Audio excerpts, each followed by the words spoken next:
Hey everyone, Don Master here. So I got a couple new things for you guys today, and I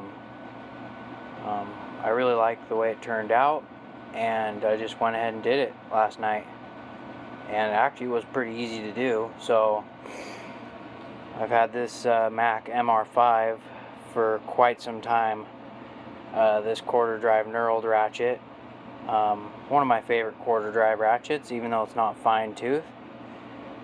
And I decided to take a Phillips #1 comfort grip screwdriver handle, because I have 3 of them, and drill it out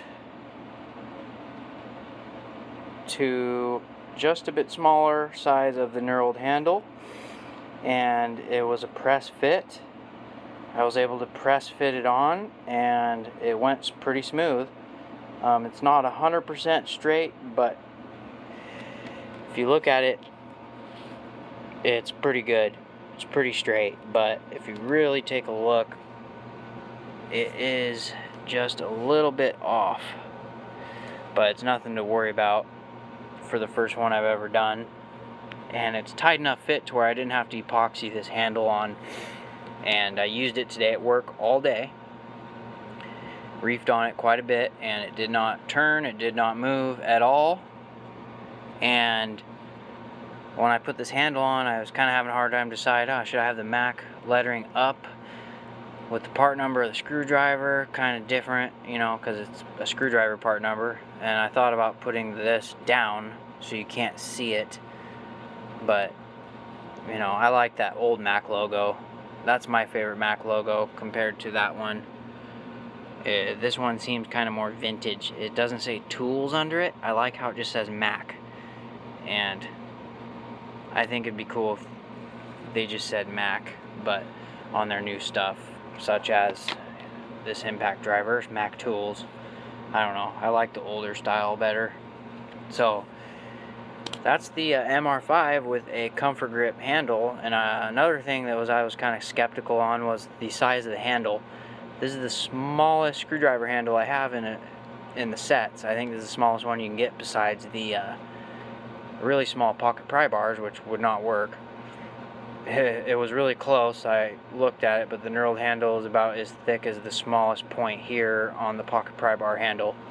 So I went with the Phillips #1. You could do a small flathead, but you can't buy those anymore anywhere. Maybe eBay, but a little inside info, you can still get this screwdriver from Mac. So I'm probably going to order a few more, and I'm probably going to order a few more of these Mac MR5s, and maybe build a couple more of these, and probably get the other ones perfect. This is the first one. It didn't turn out perfect, as you can see, but it turned out pretty darn good. It looks loose fit there, but it's really not. It's just because it's knurled and it steps up on the knurled handle, but it really looks good. You still have the part number of the ratchet here, and it's just great. This ratchet has more leverage. It's more comfortable to use. I can really reef on it now easier, and I think it turned out good. And then another thing I want to show you guys was, you've all seen this guy before, and this was the warranty. It's brand new. They just sent me a brand new one. And this is the MCF 801 impact driver, 12 volt. And this is the MCF 901. This is the same thing, just with a quarter-inch impact anvil. And a lot of people think these are both the same tools, but they're not. The speeds are different. So in speed 1 you have 1,000 RPM, speed 2 you have 2850. On this tool you have 1950 in speed 1, 2850 in speed 2. So it's the same on speed 2. Speed 1 though, you get more RPM out of this guy. And then this one is 950 on the self tapper mode, and this one does not say for self tapper mode. They're both 4,200, or no, and also this one is 4,200 impacts per minute, where the impact driver is 3,600 impacts per minute. So they are different tools. And the other thing I want to talk about was I threw this booty on this one. I originally bought this boot for this one when it was the other one before I sent it out for warranty. I bought this originally, the old one, a year ago, and then about a month later I had my dealer order this boot, and they're about 25 bucks. And this one's a rubber kind of silicone, and it fits perfectly over it.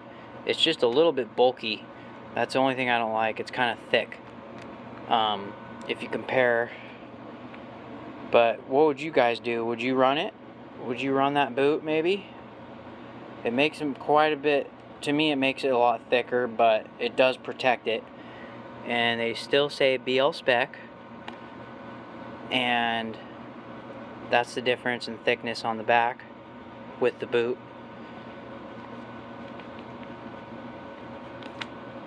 But yeah, it's still fully functionable. It's just more protection, but it is a lot bulkier, I feel like, because I did use this boot on this guy a long time ago, about a year ago, and I took it off because I thought it was too bulky. But I'm gonna keep this. Is gonna be my interior gun, like doing dash pulls and stuff.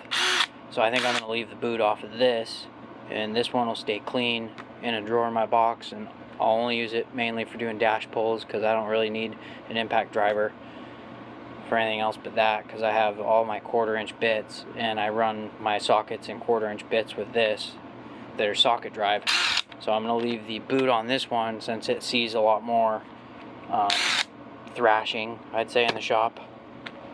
So anyway, hope you guys like this little video and the new ratchet. And like, comment, share, subscribe, and hopefully we'll have another good video for you here soon. Have a good night, guys. Bye.